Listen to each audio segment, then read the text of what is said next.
Hello, today I'm going to do another pretty interesting integral. This one is a bit harder. It actually can't be solved using regular techniques, so we are going to use some pretty high level techniques to solve this one. If you do know this one already, you will probably also know how I solve this, but I'm going to do some interesting stuff with this integral afterwards in another video. So definitely watch out for that. Second part of this exercise. So let's get right into it. Now, before we do anything, we're actually going to start off by calculating an integral, a special case. So we're going to set a equal to 1. And in that case, we're going to get an integral that looks like this. And this is, again, an insanely famous integral. And it's also pretty difficult, so it'll take us some time to be able to calculate this. Now we're going to call this integral I, so we're going to give it a name so that we can work with it. So what we're going to do now is we're going to take I and we're going to square it. So I squared. Now what we get is, of course, this integral times 2, or times itself. We're going to write this out fully. So the integral from minus infinity up to infinity of e to the minus x squared dx, right? And then times the same integral. But we're immediately going to apply a substitution, but a trivial one. So we're going to do x equals y, which isn't going to change anything except for the variable we're using. Like so. Okay. So we now have this even more complicating looking expression, but we can actually work with this a little better.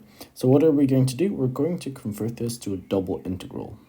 So then we get the integral from minus infinity to infinity, and then again the integral from minus infinity to positive infinity, and then we're going to combine these exponents here. So we're going to get e to the minus, and then brackets x squared plus y squared dx dy. Do you know about polar coordinates? If you don't, I would suggest looking those up quickly. I'll explain them as well as I can right now, but essentially what we're going to do is we're going to transform the plane we're using. So we got x squared plus y squared equals r squared. And r squared is the distance from the origin in this case. And then we also have the tangent over angle theta is going to equal y over x. So this is all pretty basic polar coordinate stuff. It's not difficult once you get a hang of it. So again, I would suggest looking that up quickly. Now, in double integration, we actually know that dx dy equals r times dr d theta. So again, we're going to, this is not supposed to be 1, we're going to convert our xy integral into an r theta integral. And we also need to think about the bounds here. So what are we going to do for the bounds? Essentially, we've got the whole plane. X varies from minus infinity to infinity, and y also does so. So what we need to do is we need to figure out how to get the entire plane using r and theta. Visual representation of what happens or what it means for x to go from minus infinity to infinity, and y also doing that. So let's just say you go into the x direction to infinity. Of course, I can't really illustrate infinity here, but I can illustrate the x and y directions clearly. So you're going to get a y and an x direction, which are going to be expanding like some kind of square or something like that. So we'll get expanding and expanding and expanding infinitely. So we just get the whole plane after our expansion to infinity. Now, a second way to actually do that is using polar coordinates. So first of all, you need to look at polar coordinates as circles with an angle and a distance from the origin. So in this case, we want to go from 0, an angle 0, to an angle 2 pi. So a full rotation, but then also we want to increase our radius, our distance from the origin, indefinitely. So that's going to look like this. And that's actually just an equivalent way of saying x goes from minus infinity to infinity, so does y. We could also just say r goes from 0 to infinity, and theta goes from 0 to 2 pi. That's the exact same thing of way of saying the entire plane. We're actually integrating over the entire plane.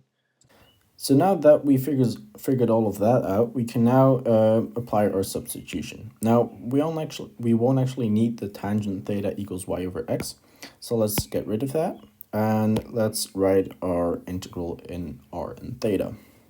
So first of all, we know that the first integral for r is going to be from 0 to infinity, and then the integral for theta is going to be from 0 to 2 pi. And then we're going to get, of course, x squared plus y squared is going to equal r squared. And we can also play the constant, or it's actually not a constant, but r out front here. So r times e to the minus r squared. And then still dr d theta. Exactly. Oh, actually, I've got these all mixed up here. D theta dr. So first of all, there's no mention of theta in our integral. So that means that we can basically just integrate or see the rest as a constant, and we can integrate this easily.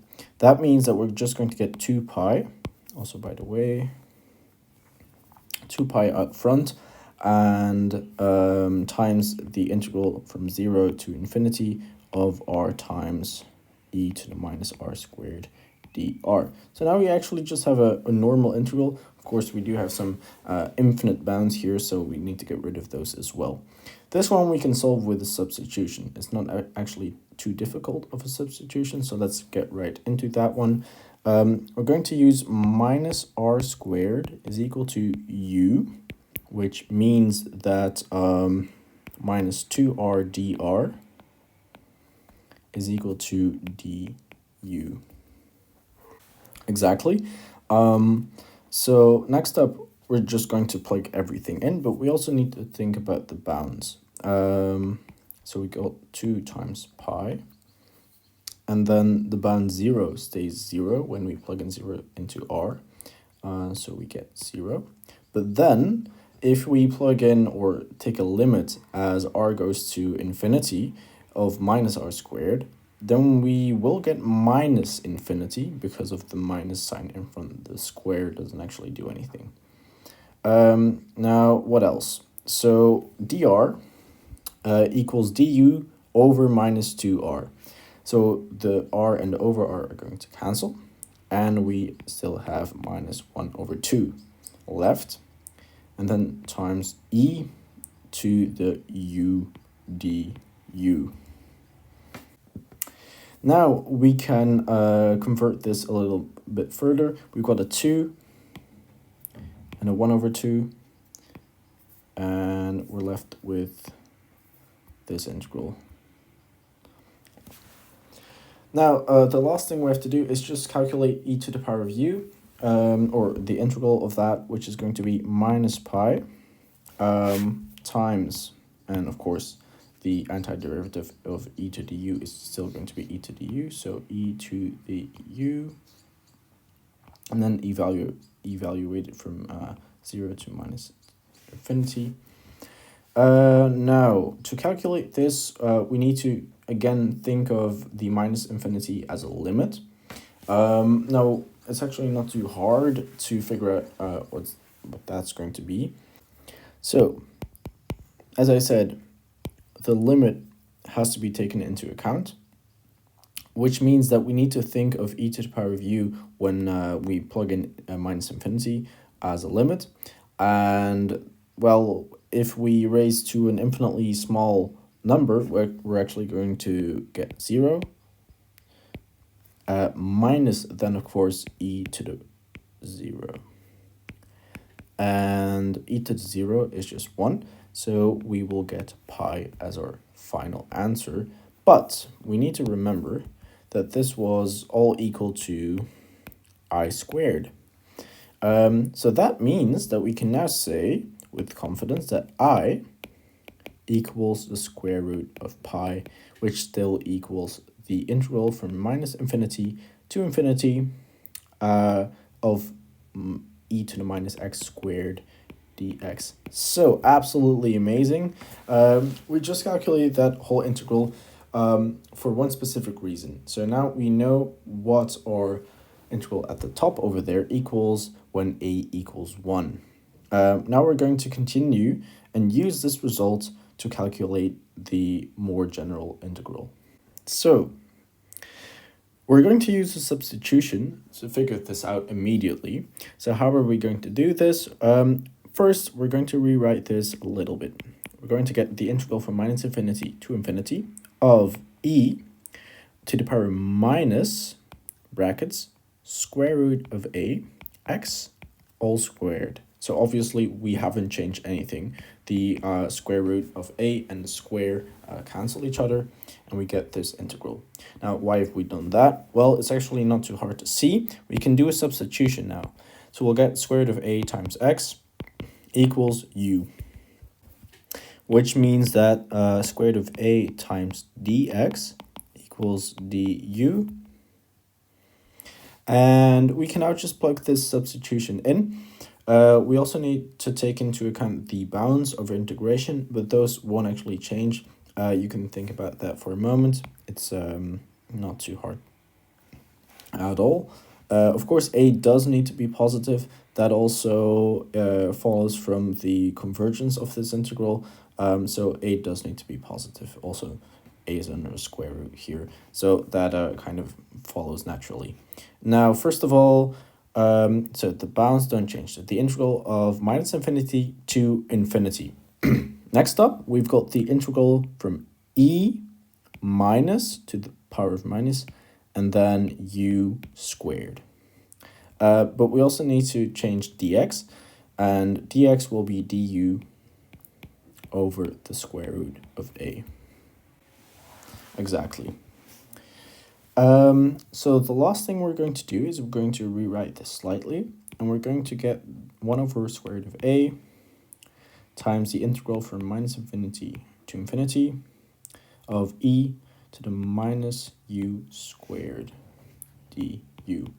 And now actually, well, we could just change the variables, but now if you look one line above, we can actually see the same integral. So we know that actually we've got 1 over a square, 1 over the square root of a times the square root of pi,